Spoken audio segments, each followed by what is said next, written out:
क्या हुआ? आओ ओम चौधरी आओ।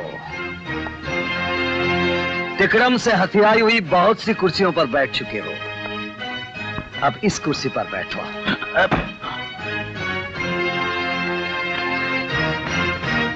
चौधरी, एक दिन पुलिस थाने के सामने तुमने मुझको अपना इंट्रोडक्शन दिया था, याद है? याद है। तो तुम्हें यह भी याद होगा मैंने तुमको एक सलाह दी थी, उस दिन के लिए भगवान से दुआ करते रहना जिस दिन मैं तुम्हें अपना इंट्रोडक्शन दूंगा, याद है? याद है। आज मैं तुमको अपना इंट्रोडक्शन दूंगा चौधरी, यकीनन दूंगा। पहचानता है इसे? नहीं। पहचाना? नहीं पहचाना? क्योंकि अपना पाप किसी को याद नहीं आता। याद कर, एक रात तुम लोगों ने एक बच्चे का मुंडन संस्कार किया था। वैसे तो लोग अपने बाप के मरने के बाद बेटे का मुंडन कराते हैं, लेकिन इस बच्चे का मुंडन पहले हुआ था, बाप बाद में मरा था। बाप को तो चिता पर जला दिया गया, उसकी राख गंगा में समा गई, मगर मरे हुए बचपन की इस लाश को मां अपने आंचल में बांधकर 20 वर्षों से ढोती रही है। हाँ ओम चौधरी, हाँ, मैं उसी गौतम गोरखनाथ का बेटा शक्ति हूं।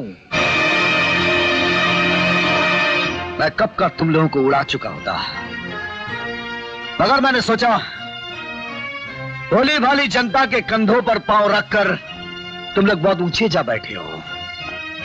ऐसी हालत में तुम्हें मारूंगा तो तुम्हारी मौत को बहुत इज्जत मिल जाएगी। तुम्हारी गंदी मिट्टी को तिरंगा में लपेटकर तोप गाड़ी में रखकर चंदन की चिता तक लाया जाएगा। जिंदगी भर पाप का झंडा बुलंद करने वालों के लिए सरकारी शोक में राष्ट्रीय ध्वज झुका दिया जाएगा। नहीं चौधरी, नहीं, सच्चाई और ईमानदारी के लिए शहीद हो जाने वाले गौतम गोरखनाथ का बेटा ये कभी बर्दाश्त नहीं कर सकता था।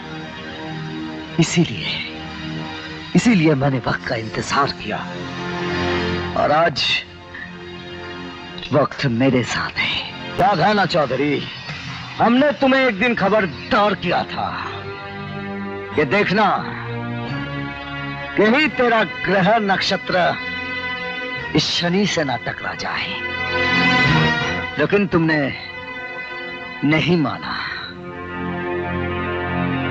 मैं चाहूं तो तुम्हें कानून के हवाले कर सकता हूं, लेकिन मैं तुम लोगों की हकीकत जानता हूं। तुम सब वहां से बचकर भाग निकलोगे, इसीलिए तुम लोगों को ऐसी अदालत के सामने पेश करूंगा जहां से बचना संभव नहीं।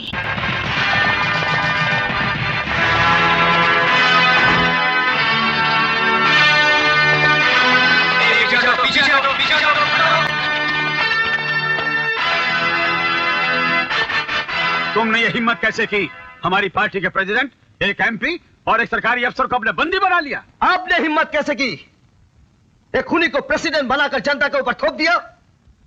इसने 25 वर्षों में न जाने कितने खून किए हैं। यह अभी तक फांसी पर झूल गया होता, लेकिन इसका पॉलिटिकल पावर इसे बचा कर ले गया।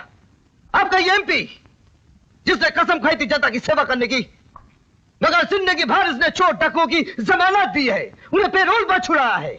आपका ये एसपी अमर शर्मा जिसकी ड्यूटी थी लोगों की जान माल की हिफाजत करना, लेकिन इसने तमाम उम्र गुनहगारों की सर्विस की है। तुम किस बल बूते पर सीएम से ऊंची आवाज में बात कर रहे हो? तुम्हारी ताकत क्या है? मेरी ताकत का नाम है जनता सीएम साहब। ये जनता, ये मुट्ठी भर लोग, इसमें से कितने हैं तुम्हारे साथ? 1 2 3 4 5 6 7 8 9 और 10, बस। सीएम साहब, इंसानों की गिनती ऐसे नहीं की जाती। 1 2 3 4 ऐसे गिनिए। इकाई, दहाई, सैकड़ा, हजार, 10,000, लाख, 10 लाख, करोड़, 10 करोड़। जिस इंसान ने अपना मकसद बना लिया वो अकेला नहीं होता सीएम साहब।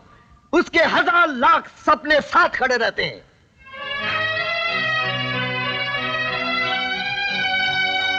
इस हाथ को गौर से देखिए, इस गरीब का हाथ खाली है। इस हाथ में किस्मत की एक लकीर भी नहीं, लेकिन इस खाली हाथ में इतनी ताकत है कि आपको कुर्सी पर बिठा सकता है, आपको कुर्सी से गिरा सकता है।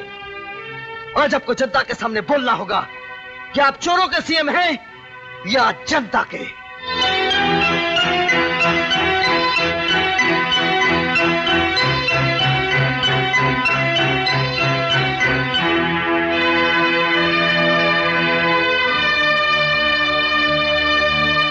सुन लिया अपना कच्चा चिट्ठा, जान ली अपनी असलियत। तुम दोनों को तो हाई कमांड से कहकर पार्टी से बाहर निकलवा दूंगा, और तुम मिस्टर शर्मा अपने आप को पुलिस डिपार्टमेंट से डिसमिस समझो।